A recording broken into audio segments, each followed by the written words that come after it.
तुम्ही सुद्धा तुमच्या आयुष्यातले प्रत्येक निर्णय दुसऱ्यावर अवलंबून राहून घेता का? तुमच्या आयुष्यात काय घडतंय, काय नाही, सगळं काही समोरच्याला सांगून तो काय बोलतो त्याचं रिॲक्शन ऐकून तुमच्या आयुष्यावर परिणाम करून घेताय का? तुमच्या आयुष्यातला सगळा कॉन्फिडन्स दुसऱ्यावर अवलंबून आहे का? आणि आपल्या आयुष्यात खूप सारे प्रॉब्लेम्स आहेत आणि त्या सगळ्या प्रॉब्लेम्समधून मी कसा मार्ग काढू आणि देवच असं करतोय असं म्हणून देवावरच खापर फोडताय का? तर हे सगळं तुमच्या आयुष्यात होत असेल तर हा व्हिडिओ तुमच्यासाठी आहे. नमस्कार मित्रमैत्रिणींनो, मी प्रिया पुन्हा एकदा आली आहे तुमच्यासाठी तुमच्यातलंच काहीतरी घेऊन. आणि माझे विचार जर तुम्हाला पटत असतील, माझं बोलणं आवडत असेल, माझ्यातली मैत्रीण तुम्हाला आवडली असेल तर माझ्या चॅनलला सबस्क्राईब करायला अजिबात विसरू नका. आणि शेवटी हा व्हिडिओ आवडल्यावर लाईक करायला पण अजिबात विसरू नका. तर फ्रेंड्स, पहिलं जे तुमच्यासोबत शेअर करायची गोष्ट आहे ती आहे की आपण आपल्या सगळ्या प्रॉब्लेम्सला देवाशी कनेक्ट करतो का? हो, आपल्याला सांगितलंय, आधीपासून शिकवलंय की आपला करता धरता, आपला पालन करता, आपल्याला देणारा परमेश्वर आहे. हो, मान्य आहे, तो आहे देणारा.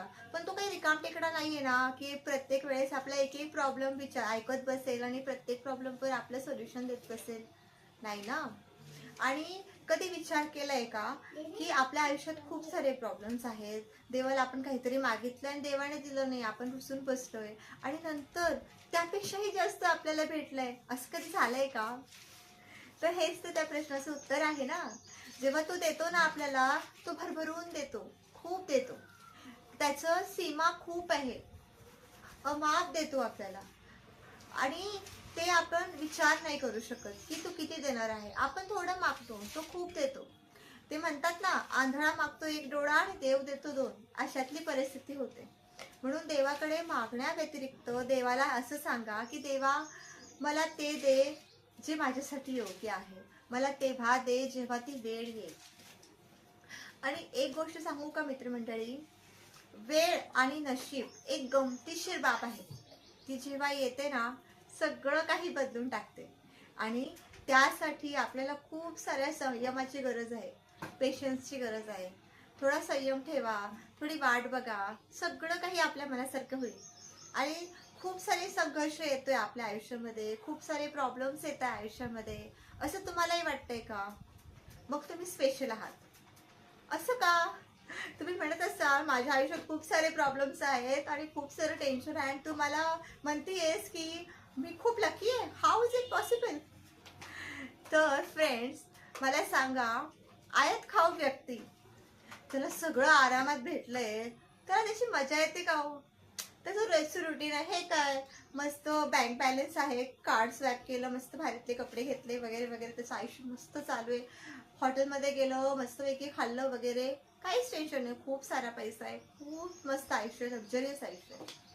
आणि एक व्यक्ती जो संघर्षाने उभा राहतोय, त्याच्या आयुष्यामध्ये खूप सारे प्रॉब्लेम्स आहेत, ते सगळे प्रॉब्लेम सॉल्व्ह करून तो मोठा होतोय, तेव्हा जेव्हा तो स्वतःच्या कष्टाचं क्रेडिट कार्ड स्वॅप करून शॉपिंग करेल ना, ती जी मजा असेल ना, त्याच्यामध्ये खरा एक स्पार्क आहे, ते आयुष्य आहे.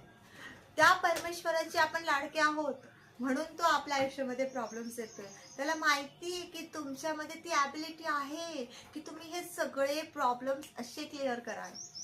स्वतःला ओळखा, तुम्हाला तुमच्यात काय आहे, तुमच्यामध्ये काय स्किल्स आहेत ते डेव्हलप करा. दुसरा काय बोलतोय आपल्याबद्दल हा विचार नका करू. ते आपल्याला आता वाईटच बोलणार आहेत, पण जेव्हा तुम्ही सक्सेस व्हाल ना, तेव्हा तेच लोक तुमच्यासाठी टाळ्या वाजवतील. म्हणून स्वतःला ओळखा, स्वतःमध्ये काय ॲबिलिटीज आहेत, स्वतःमध्ये काय आहे ते ओळखा. एक छोटासा बी असतो, तो वृक्ष निर्माण करतो का? केव्हा करतो? जेव्हा त्याला योग्य खत पाणी मिळतं, योग्य प्रमाणात पाणी मिळतं, सूर्यप्रकाश मिळतो, माती मिळते, तेव्हा त्याचं रूपांतर एका मोठ्या बलाढ्य अशा वृक्षामध्ये होतं.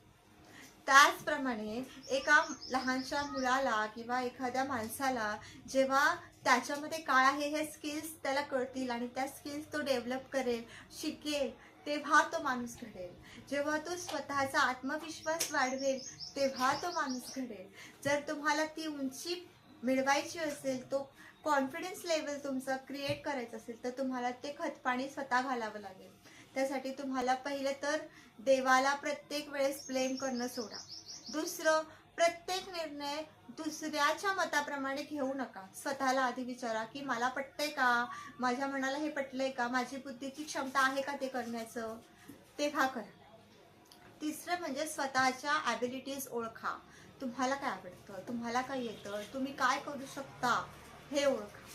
स्वतःला ओळखा, स्वतःची नव्याने ओळख करून घ्या. कधीतरी एक दिवस स्वतःला द्या की, एक दिवस निसर्गाच्या वातावरणात जा, स्वतःला स्वतःमध्ये काय आहे ते जाणून घ्या, स्वतःला प्रश्न विचारा, स्वतःच उत्तरं द्या. एक दिवस असं करून बघा की खूप छान वाटेल. आणि देवाला दोष देण्याच्या बाबतीत तुम्हाला एक गोष्ट गमतीशीर सांगते. समजा एक लहान मुलगी आहे आणि ती म्हणते की मम्मा मला चॉकलेट दे. तर तिची मम्मा म्हणते की जा डब्यामध्ये आहे तू घे. मग ती मुलगी थोडा विचार करते आणि तिच्या मम्माकडे परत येऊन म्हणते मम्मा तुझ्या हाताने दे ना. मग ती म्हणते असं का, तू तुझ्या हाताने घे ना, तुला जे आवडतं ते. नाही म्हणते मम्मा मला तुझ्याच हाताने पाहिजे. मग ती मम्मा तिला देते चॉकलेट्स. मग ती म्हणते का गं असं काय बोलली सांग मला आता. म्हणते बघ मम्मा मी जर चॉकलेट्स घेतले असते तर 2-4 आले असते. माझा हात बघ ना एवढंच असेल, पण तुझा हात बघ मोठा आहे, मग तू मला केवढे सारे चॉकलेट्स दिलेत. मग आता मी हे चॉकलेट्स माझ्या फ्रेंड्ससोबत पण खाईन. मग तुझी मम्मा हसते आणि म्हणते जा खा.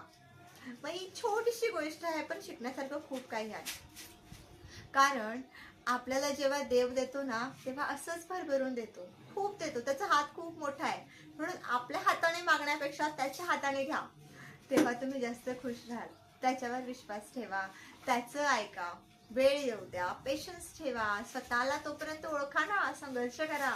तुमचा संघर्ष संपेल ना तेव्हा तुमची वेळ येईल. आणि जेव्हा तुमची वेळ येईल ना तेव्हा तुम्हाला नावं ठेवणारी लोक तुमच्याचसाठी टाळ्या वाजवतील. म्हणून त्या लोकांचा विचार करू नका जे तुम्हाला नावं ठेवतात, तुमच्यामधला कमीपणा तुमच्या समोर प्रत्येक वेळेस आणून ठेवतात. अशा लोकांपासून थोडं अंतर ठेवा. असं नातं प्रत्येक वेळेस जपत बसू नका जो तुम्हाला नेगेटिव्हिटी देतोय. अशा लोकांपासून थोडं अंतर ठेवूनच राहा, जेणेकरून तुम्ही तुमच्या आयुष्यात प्रत्येक संघर्षाचा लेवल पार करत करत यशापर्यंत जा. म्हणून मित्रमंडळी, देवावरचा विश्वास कधीच गमवू नका. तो आपल्याला तेव्हा देतो जेव्हा वेळ आलेली असते, जेव्हा ती गोष्ट आपल्यासाठी योग्य असते. आणि दुसरं म्हणजे तोपर्यंत स्वतःचे स्किल्स डेव्हलप करा, स्वतःला ओळखा, स्वतःला वेळ द्या. आणि तिसरं म्हणजे कधीही दुसऱ्याचे मत स्वतःवर थोपवून घेऊ नका. माणूस वेगळा, विचार वेगळे, आवडी वेगळ्या, स्किल्स वेगळे. म्हणून दुसऱ्याला प्रत्येक वेळेस विचारण्यापेक्षा स्वतःला एकदा तरी विचारा, तुला आवडलंय ना, बस तिथेच विषय संपतो. तर मंडळी, आवडलं असेल माझे विचार तर नक्कीच लाईक करायला विसरू नका आणि सबस्क्राईब करायलाही विसरू नका.